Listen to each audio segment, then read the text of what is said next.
pleased to introduce a true champion of public education who represents Aurora here at the state capitol, State Senator Nancy Todd. As a retired teacher and a member of the Senate Education Committee, Senator Todd understands the vital importance of returning time and resources to the classroom.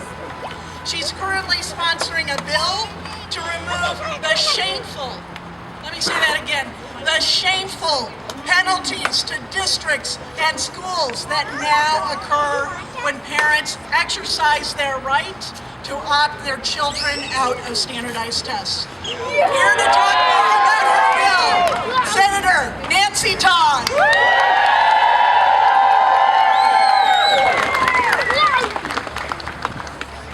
Well, thank you. This is a hot day in Colorado. We're still in March, but we're bundled up. We're bundled up to fight forward. And so it gives me great pleasure to be here with you today. We know from so many of our constituents that a clear majority of Coloradans support less standardized testing in schools. I'm very proud to be a co-sponsor of the bipartisan legislation, Senate Bill 223. So look it up, Senate Bill 223, that protects the fairness and the integrity of school accountability while honoring a parent's right to choose. It's unfair to impose negative consequences on districts, schools, educators, and students when parents choose to opt their children out of state standardized assessments. This is not something brand new. I've been in the legislature for 11 years. We've been talking about this for 11 years before the degree of standardized tests has gotten to the point where it is today.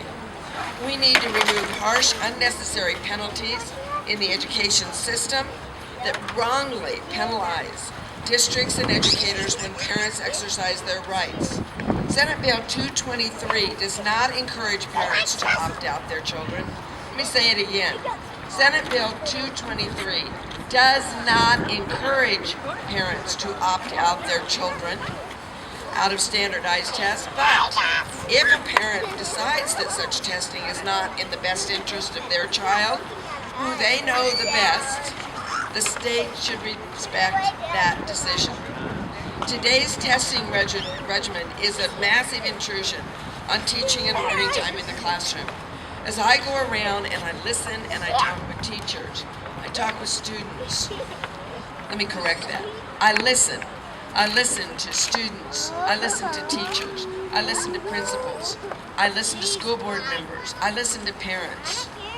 It is important that we do not turn a deaf ear on the resounding message that is coming to us as state legislators. We absolutely must adhere to and listen and honor the citizens' demands for the state of Colorado.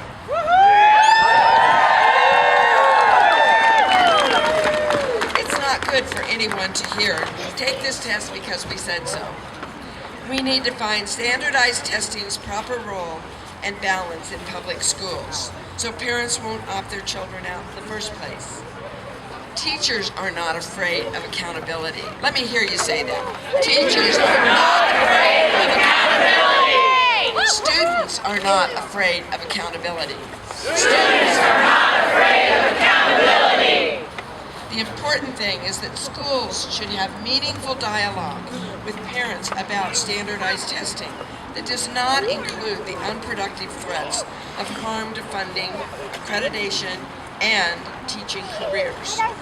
We need to build public confidence in our schools by using test results to improve student learning and the quality of teaching. I would so much rather us be here today talking about innovation in education, intervention for students, than just assessments.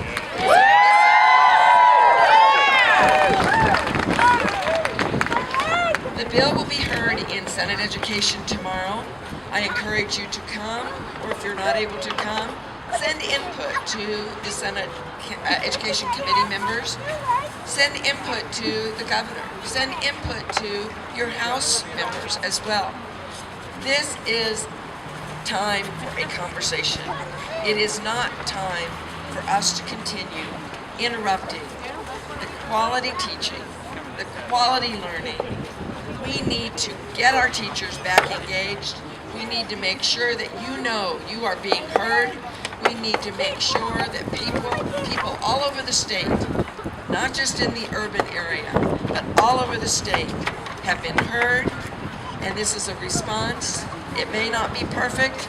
I've yet to meet a perfect bill in the 11 years I've been down here. But it is important that we move forward for the future of our students, the future of our leaders.